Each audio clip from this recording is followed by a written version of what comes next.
జీసిడియం ప్రేమ స్వరం, దైవ కృపా స్వరం, ఇది ఆత్మీయ స్వరం, ఇది ఆత్మీయ స్వరం.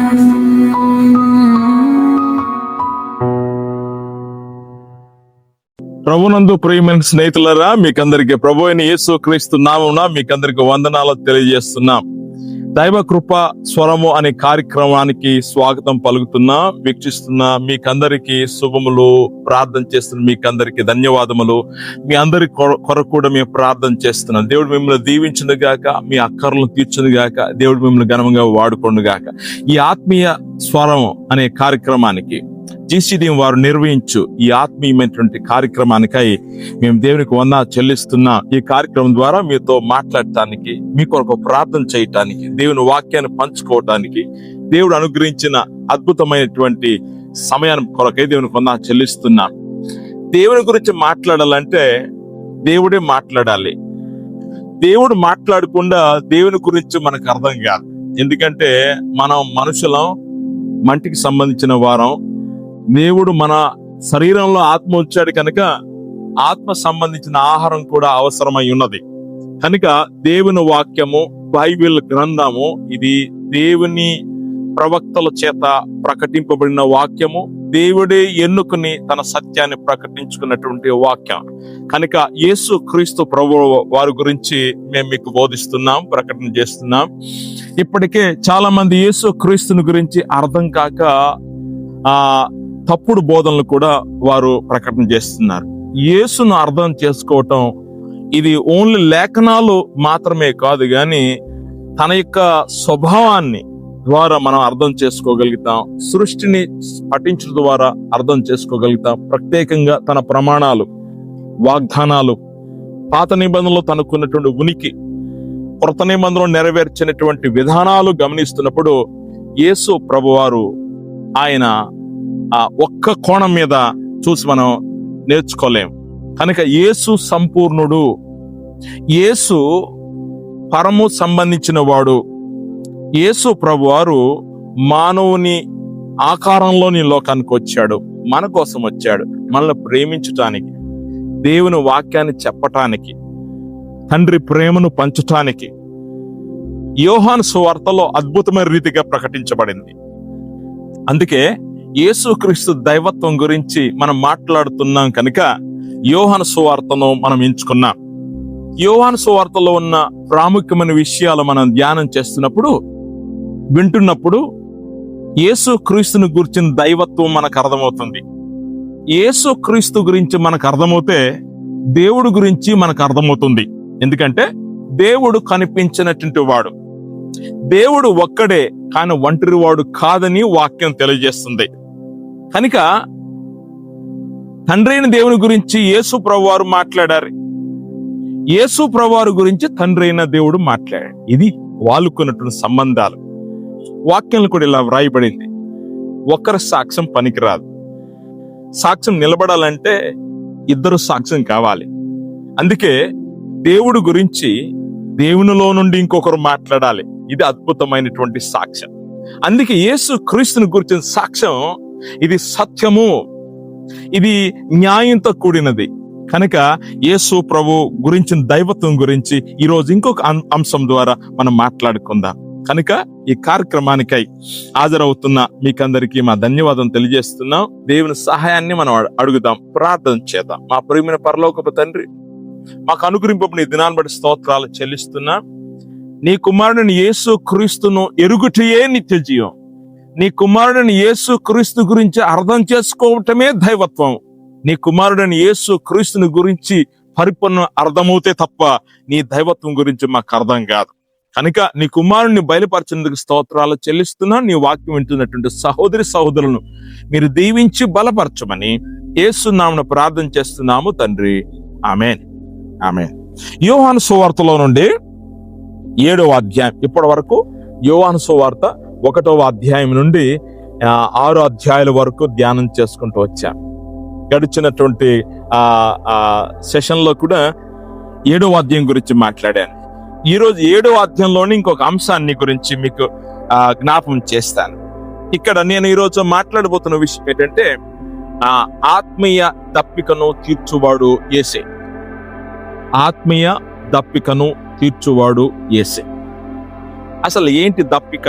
దప్పిక అనేది భౌతికమైన మాట, కానీ ఆధ్యాత్మికమైన మాట కూడా.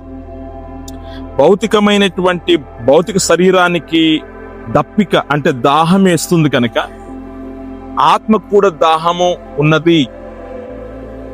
భౌతిక శరీరానికి ఆహారం మనకు ఆకలేస్తుంది కనుక, ఆహారం అవసరం కనుక ఆత్మ కూడా ఆహారం అవసరము అనేది దేవుని వాక్యం బోధిస్తుంది.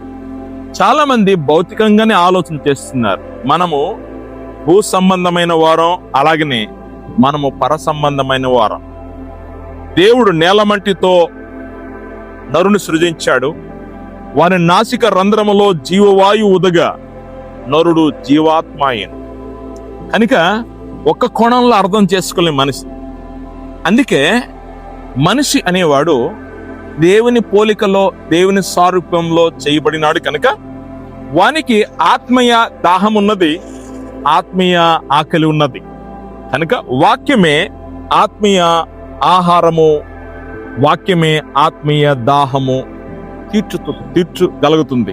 కనుక ఆత్మీయ దప్పికను తీర్చువాడు యేసే అని ప్రకటన చేస్తున్నాం దేవుని వాక్యంలో నుండి. ఆ వచనాన్ని చదువుతాను. యోహాను సువార్త 7వ అధ్యాయము 37వ వచనం.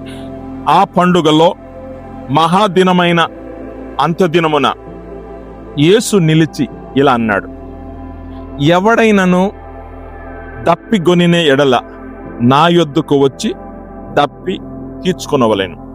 38వ వచనం. నా యందు విశ్వాసముంచు వాడెవడో లేఖనము చెప్పినట్లు వాని కడుపులో నుండి జీవజల నదులు పారునని బిగ్గరగా చెప్పాను. ఏంటి ఈ మాటలు?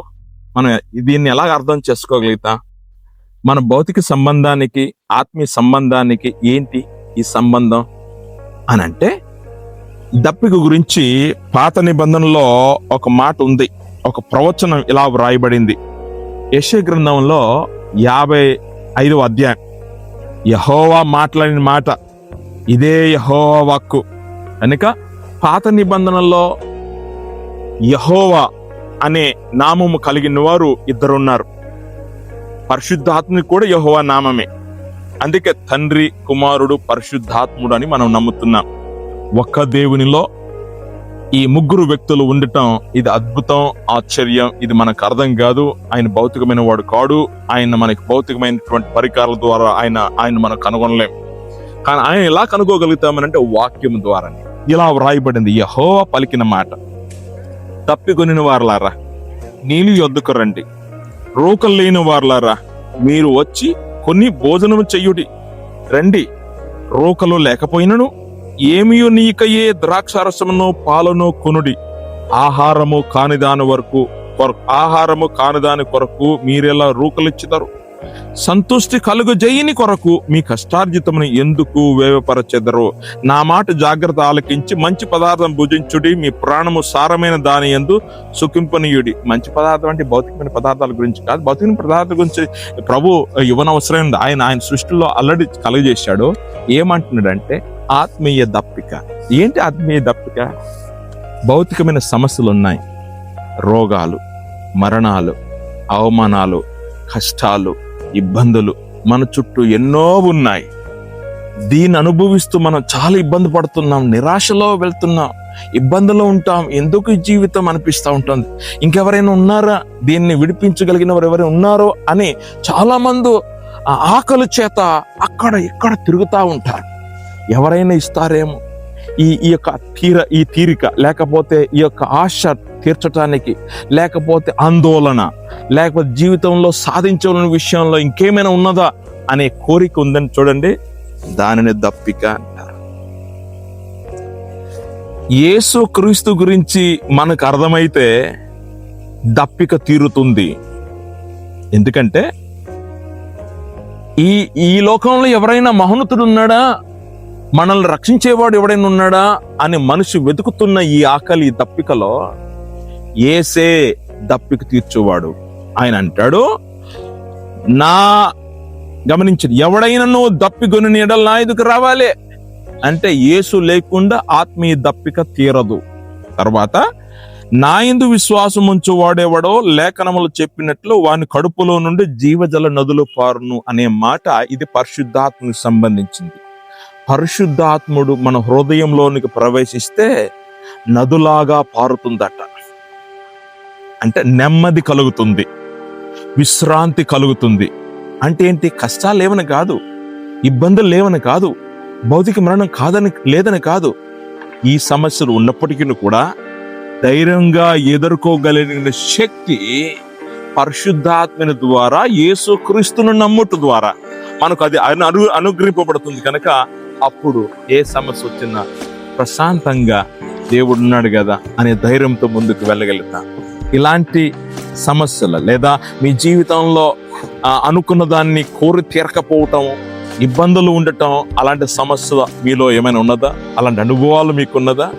రండి, ప్రభువును విశ్వసించండి, ప్రభు యొక్క స్వభావాన్ని మీరు వెంబడించండి, ప్రభువులాగా మీరు జీవించండి, ప్రభు ఎదుర్కొన్నట్లుగా మీరు ఎదుర్కోగలిగారు.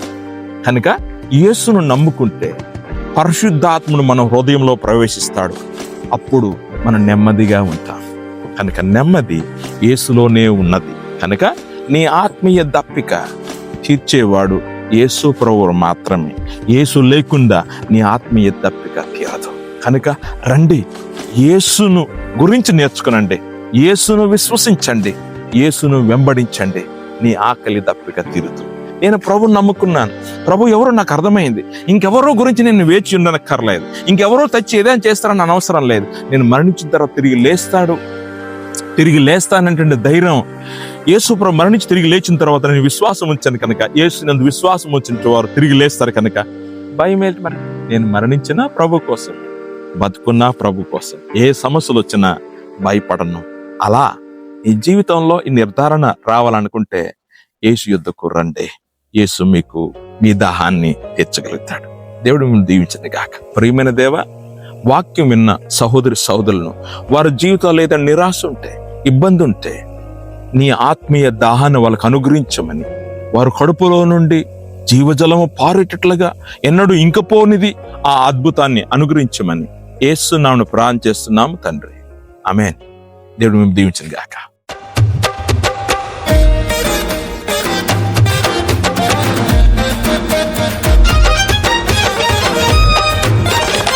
సువార్త చాటెదాం రమ్ము సోదరా, యేసుతోటి సాగెదాం రమ్ము సోదరి. అన్ని దేశాల్లో, అన్ని జాతుల్లో, అన్ని వంశాల్లో ప్రతి మనుషునికి యేసు ప్రేమను చూపించుదాం, యేసులోనే నడిపించుదాం, యేసు ప్రేమను చూపించుదాం, యేసుతోనే సాగిపోదాం.